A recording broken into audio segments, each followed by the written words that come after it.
दोस्तों, आज की कहानी है छोटी बहू। ससुराल में काम करने का दिखावा मत किया करो।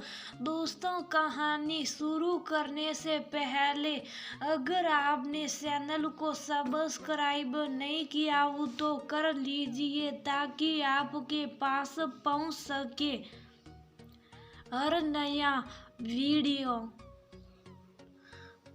भाभी, मैं मम्मी जी से पूछ कर आई हूँ। नाश्ते में आलू के पराठे, आटे का हलवा और दोपहर में लौकी के कोफ्ते, रोटी, दाल चावल बनाना है। निधि का बालों का जूड़ा बना अंगड़ाई लेते हुए बोली। अपनी देवरानी की बात सुन हल्की सी मुस्कान होठों पर लिए एक डिब्बे में से फाइबर बिस्किट दूसरे से टोस्ट निकाल प्लेट लगाती है, साथ में बादाम छिलकर एक कटोरी में रख कुछ कप में चाय, कुछ कप में ग्रीन टी, प्रोटीन शेक जमा उठाने ही वाली थी कि नीतिका ने उसे रोकते हुए कहा, अरे भाभी, मैं मदद करती हूँ ना, आपको दोपहर के खाने की तैयारी भी करनी है। आप एक काम कीजिए, ये सब सामान मैं ले जाती हूँ, आप आराम से काम कीजिए। बोल जमाई ट्रे उठाकर रसोई में चली गई। सुगंधा कुछ ना बोल पाई, बस अपनी देवरानी को जाता देख रही थी। ये कोई आज का नहीं था। हर बार ही नीतिका रसोई में अपनी जेठानी की मदद नहीं करती थी बल्कि दिखावा करती, जिसे देख सभी लोग ये समझते कि बेचारी कितना काम करती हैं। ये लीजिए मम्मी जी, पापा जी, आपके लिए चाय और बादाम। ये लीजिए नीता दी आपकी ग्रीन बिस्किट, और भैया जी ये आपका प्रोटीन शेक। ननन ग्रीन टी उठाते हुए बोली, भाभी एक बात तो है, आपको किसी भी चीज की आवाज नहीं लगानी पड़ती, बिना बुलाए ही आप हाजिर हो जाती है। आपको कैसे पता चल जाता है कि मुझे अभी ग्रीन टी पीना था? हाँ नीता, तुमने सही कहा, प्रोटीन शेक भी बिल्कुल मेरे जिम से लौटने के बाद हाथों में पकड़ा देती है। सस बहुत फुर्तीली हो तुम, वरना सुगंधा को सार आवाज लगाते तब जाकर कहीं सामान हाथ में आता था। सुबह सुबह मूड खराब होता था सो अलग। हाँ बहू, अब तो मुझे अखबार और चश्मे के लिए भी परेशान नहीं होना पड़ता। ससुर दिवाकर जी भी बोल पड़े। सबकी बात सुन नीति का फूली न समय, आखिर कौन अपनी तारीफ सुनकर खुश नहीं होगा। सुगंधा को अग्रवाल परिवार में आए 5 साल हो गए। घर की बड़ी बहू होने के नाते उसने अपनी हर जिम्मेदारी अच्छे से निभाई, मगर बेटी होने के बाद उससे हर काम इतनी फुर्ती से नहीं हो पाता था। बच्चे के चक्कर में कई बार कितने ही काम भूल जाती।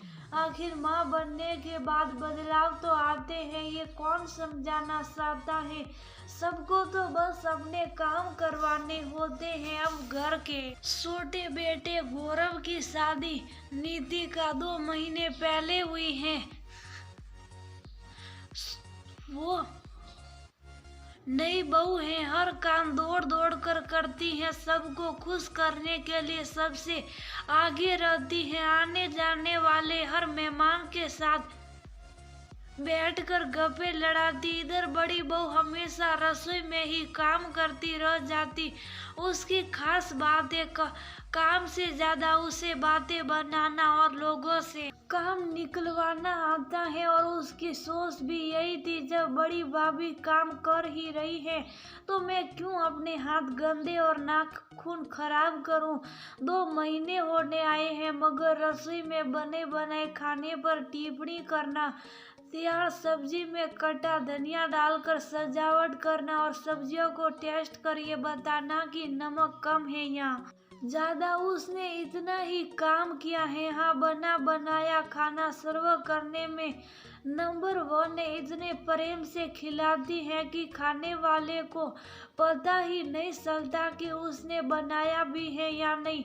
इसी वजह से अपनी जेठानी सुगंधा के तैयार खाने की सारी तारीफ नीतिका लूट कर ले जाती। खाना खाने के बाद किशन समेटने के लिए भी मदद नहीं करती। बहुत थक गई हूँ बोल अपने कमरे में आराम करने चली जाती। उसकी ये सब हरकतें इस सांस आशा जी देख रही थी, क्योंकि पहले वो लड़की को ससुराल में एडजस्ट होने के लिए थोड़ा समय लगता है, यही सोच शुभ थी। मगर वो ने धीरे से जब नीतिका को अपनी भाभी की मदद करने के लिए कहा तो उसने ये सब करना शुरू कर दिया। और तो और जब कभी आशा जी बड़ी बहू सुंगदा के स्कूल जाने या किसी काम से बाहर जाने पर रसोई में आती, तब नीतिका उनका हाथ बटाने बराबर आती। कहती, मम्मी जी आप बैठिए मैं बनाऊंगी। मम्मी जी बताए कैसा बना है। मगर जब सुंगदा रसोई संभालती तो कभी भी रोटी सब्जी बनाने में उसकी मदद नहीं करती, बस परसने का काम कर सबकी वाहवाही लूटती। ये सब आशा जी की अनुभवी निगाह से बसा नहीं था। इधर नीतिका को ये धोखा था कि वह जो कर रही है वह किसी को समझ में नहीं आ रहा। एक दिन आशा जी बोली, नीतिका बहू मेरी कुछ सहेलियां खाने पर आ रही हैं, तुम दाल बाटी कड़ी सुरमा गड्ढे की सब्जी चटनी सलाद सब तैयार कर लेना। हाँ मम्मी जी सब हो जाएगा। और ये सब भाभी से अच्छा तो कोई बना ही नहीं सकता, और मैं उनकी पूरी मदद तो करती ही हूँ। नहीं नहीं बहू, वो ने सुंगदा के हाथ का खाना तो हर बार ही खाया है, इस बार वे नई बहू के हाथ का स्वाद चखना चाहती हैं। और तुम जितना प्यार से खिलाती हो, इंसान 2 रोटी की जगह 4 रोटी खा लेता है। बस मैं यही चाहती हूँ मेरी सहेलियाँ मेरे घर से खुश होकर जाए, मेरी एक भी बहू की बुराई में कॉलोनी में सुनना नहीं चाहती। ये बात सुन नीतिका के तोते उड़ गए, क्योंकि खाना तो उसने कभी बना ही नहीं, हमेशा परसा ही था। तब अचानक से इतना सारा खाना वह भी अकेले बना पड़े, कोई तो मददगार सलाहकार चाहिए। मगर सासू माँ ने तो सब कुछ अकेले बनाने के लिए कहा है। नीतिका अकेले ही रसोई में जुट गई। बेसन दही गोल कड़ी सड़ा दी, आटा लगाकर दाल गलाई, चटनी सलाद की तैयारी करने लगी। सभी काम धीरे धीरे 2 घंटे निकल गए। उधर घड़ी की सुइयां तेजी से भाग रही थी। 1 बजने वाला था और एक भी आइटम तैयार नहीं था। उससे चंद घंटे में समझ में आ गया था कि रसोई में एक समय का खाना बनाने में कितना समय और मेहनत लगती है।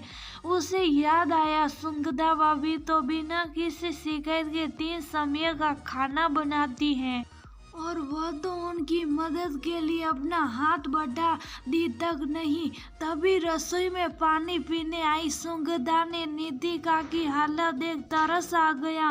उसने फटाफट अपनी साड़ी का पल्लू कमर में बांध गट्टे तैयार किए, आटे की लोई बनाकर बाटियां सेकने शुरू कर दी। दाल में पकने रख नीतिका को तड़का तैयार करने को कहा। इसी बीच नीतिका ने फटाफट मसाला तैयार कर गट्टे की सब्जी बना दी। कुछ बाटियां पक गई थी, सुरमे की तैयारी कर दी तो सुंगदा ने फटाफट उनके लड्डू बांध दिए। ऐसे फुर्ती से दोनों ने मिलकर खाना तैयार कर लिया। सही समय पर सारा खाना तैयार हो गया और आशा जी की सहेलियों ने खाने का लुत्फ उठाया। सभी ने छोटी बहू के हाथ के खाने की तारीफ कर रही थी। तभी नीतिका बोल पड़ी, खाना स्वादिष्ट है तो बनना ही था, क्योंकि उसमें भाभी का सहयोग और प्यार जो मिला है। मैं तो इतना बनना जानती भी नहीं, मगर उसकी मदद से मैं इतना खाना बना पाई, इसलिए असली तारीफ के हकदार तो मेरी प्यारी भाभी है। नीतिका के मुंह से सुंगदा के लिए ऐसे शब्द सुन आशा जी को बहुत अच्छा लगा। साथ में सभी सहेलियों ने उनकी दोनों लोगों की खूब तारीफ की। बात तेरी बड़ी बहू तू गुणी है मगर तेरी छोटी बहू भी कुछ कम नहीं है, दोनों 1 और 11 हैं। सबके जाने के बाद आशा जी बोली, नीति का बहू मैं नहीं चाहती कि तुम दोनों का रिश्ता देवरानी जेठानी का हो, मैं चाहती हूँ तुम दोनों बहन बनकर रहो, मगर तुम सिर्फ अपनी सास की मदद करोगी और जेठानी को नहीं दोगी, उसके साथ काम करने का दिखावा करोगी, तो कल को मेरे ना होने पर जेठानी भी तुम्हारी इज्जत नहीं करेगी। और फिर बेटा, जब हम सब लोग साथ रहते हैं तो एक और एक मिलकर 11 हो जाते हैं, किसी भी परेशानी को मिलकर हल कर सकते हैं, इसलिए अलग अलग होने से बेहतर है मिलजुल कर रहा जाए। जब सब साथ रहते हैं तो जिम्मेदारी भी सबकी बराबर होती है, मगर तुम्हारे साथ काम करने के दिखावे के कारण सुंगदा के कामों पर उंगलियां उठाई जा रही थी, वह मुझे बिल्कुल पसंद नहीं आया। इसलिए मैंने अपनी सहेलियों को खाने पर बुलाया था, ताकि तुम्हें सबक मिल सके कि एक अकेला व्यक्ति काम तो कर सकता है, मगर एक और मिल जाए तो 11 बराबर हो जाता है। इसलिए हमेशा मिलजुल कर काम करना चाहिए, ना कि किसी एक पर सारी जिम्मेदारी डालकर दिखावा करना चाहिए। वही सुंगदा बहुत खुश थी कि उसकी सास ने उसके साथ किसी भी तरह का भेदभाव नहीं होने दिया, सही को सही और गलत को गलत करार दिया।